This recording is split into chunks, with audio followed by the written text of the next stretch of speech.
আসসালামু আলাইকুম, আমি ফারজানা ফারিন তনিমা এসআইবিএল ফাউন্ডেশন হসপিটালে ইন্টার্ন ডায়েটিশিয়ান হিসেবে আছি।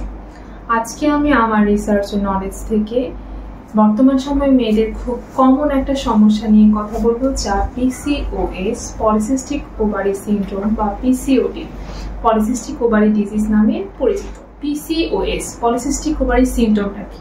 এটা মূলত একটা হরমোনাল ব্যাধি বা হরমোনাল ইমব্যালেন্স। ফিমেল এবং মেল প্রত্যেকের বডিতে নির্দিষ্ট কিছু হরমোন নির্দিষ্ট মাত্রায় থাকে। ফিমেল বডিতে এন্ড্রোজেন নামক একটা মেল হরমোন কোনো কারণে যদি স্বাভাবিকের চেয়ে বেশি মাত্রায় পাওয়া যায় বা বেড়ে যায়, তখন বডিতে একটা হরমোনাল ইমব্যালেন্স তৈরি হয়, যেটা পিসিওএস নামে পরিচিত। একজন সুস্থ স্বাভাবিক মহিলার ডিম্বাশয় প্রতি মাসে একটি করে ডিম্বাণু ছাড়ে, যা গর্ভদশা চলাকালীন সময়ে পরিণত হয়, অথবা যদি গর্ভদশা না চলে সেটি নির্মূল হয়ে একটি স্বাভাবিক মাসিক চক্রের রূপ নেয়। কিন্তু ফিমেল বডিতে যখন এন্ড্রোজেন নামক হরমোনের মাত্রাটা বেড়ে যায় স্বাভাবিকের থেকে, তখন এই স্বাভাবিক ঋতুচক্রটা বাধাগ্রস্ত হয় এবং বডিতে আরো বিভিন্ন ধরনের সমস্যা দেখা দেয়। এখন আসি, এই যে পলিসিস্টিক ওভারি সিনড্রোম, এটা কখন হয়ে থাকে, কোন এজে হয়ে থাকে? এটা ফিমেলদের রিপ্রোডাক্টিভ এজটাতে সবচেয়ে বেশি হয়ে থাকে, অর্থাৎ 18 থেকে 44 বছর বয়সে বেশি হয়ে থাকে। চিকিৎসা বিজ্ঞানে এবং গবেষণায় পিসিওএস কে 4টি ভাগে চিহ্নিত করা হয়েছে। এগুলোর মধ্যে প্রথমেই রয়েছে ইনসুলিন রেজিস্ট্যান্স পিসিওএস, যেটা হচ্ছে সবচেয়ে বেশি প্রচলিত ধরন। 2 হচ্ছে ইনফ্লামেটরি পিসিওএস, 3 হচ্ছে অ্যাড্রেনাল পিসিওএস, আর 4 নাম্বার হচ্ছে পোস্ট পিল রিবাউন্ড পিসিওএস, যেটা বিভিন্ন কন্ট্রাসেপটিভ পিল বন্ধ করার কারণে সাময়িকের জন্য হয়ে থাকে। পলিসিস্টিক ওভারি সিনড্রোম যাদের হয়ে থাকে, তাদের ঋতুচক্র যেহেতু বাধাগ্রস্ত হয়, এটা কারো ক্ষেত্রে অনেক কম হয়, কারো ক্ষেত্রে অনেক বেশি হয়, কারো ক্ষেত্রে বছরে দেখা যায় মাত্র 2 বার হয়, একদম না হওয়ার বরাবর। এইগুলোর উপর ভিত্তি করে পিসিওএস কে আবার কয়েকটা টাইপে ভাগ করা হয়েছে, যার মধ্যে কয়েকটা নাম আমি এখন বলবো, যেগুলো হচ্ছে অলিগোমেনোরিয়া, অ্যামেনোরিয়া, ডিসঅলিগোমেনোরিয়া, ডিসমেনোরিয়া এবং মেনোরিয়া। এখন আসি পিসিওএস এর মেইন কারণ কি কি। এটা হচ্ছে শরীরে হরমোনের ভারসাম্যহীনতা, স্ট্রেস, ঘুমের অপর্যাপ্ততা, জিনগত কারণে হয়ে থাকে, এবং সবচেয়ে যে বড় কারণটা সেটা হচ্ছে আমাদের যে লাইফস্টাইল চেঞ্জেস, এটার কারণে হয়ে থাকে। তবে পিসিওএস এর সবচেয়ে মেইন কারণ যেটাকে এখন পর্যন্ত ইন্ডিকেট করা হয় সেটা হচ্ছে ওভারি সিস্ট। এবার আসি পিসিওএস এর টেস্ট, আমরা এটাকে কিভাবে শনাক্ত করতে পারি।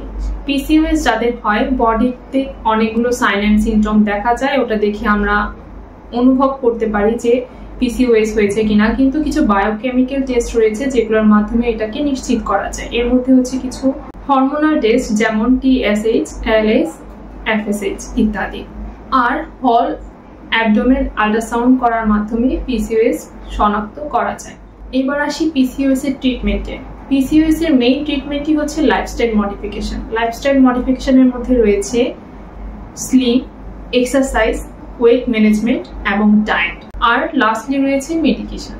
মেডিসিন আমরা অবশ্যই একজন অভিজ্ঞ গাইনোকোলজিস্টের পরামর্শ অনুযায়ী গ্রহণ করব।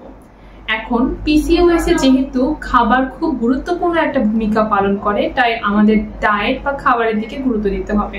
পিসিওএস রোগীদের কিন্তু প্রত্যেকটা রোগীকে আলাদা আলাদা কন্ডিশনের উপর ভিত্তি করে আলাদা আলাদা খাবার বা ডায়েট চার্ট দেওয়া হয়, কিন্তু ইন জেনারেল কিছু খাবার পিসিওএস রোগীদের জন্য খুব ভালো, যেমন হাই ফাইবার যুক্ত খাবার, লাল চাল, লাল আটা ইত্যাদি। লো জিআই বা লো গ্লাইসেমিক যুক্ত খাবার, সেগুলো হচ্ছে যেমন সুজির বদলে ওটস, তারপর হোল গ্রেন ইত্যাদি। লিন প্রোটিন, যেমন ডিম, বিশেষ করে ডিমের সাদা অংশ, মাছ, মুরগির চামড়া ছাড়া মাংস ইত্যাদি। তারপর কিছু হেলদি ফ্যাট অবশ্যই ডায়েটে থাকতে হবে, সেগুলো হতে পারে ফ্রুটস থেকে, যেমন অ্যাভোক্যাডো থেকে, বিভিন্ন বীজ বা বাদামের তেল, সানফ্লাওয়ার অয়েল, সিড অয়েল ইত্যাদি।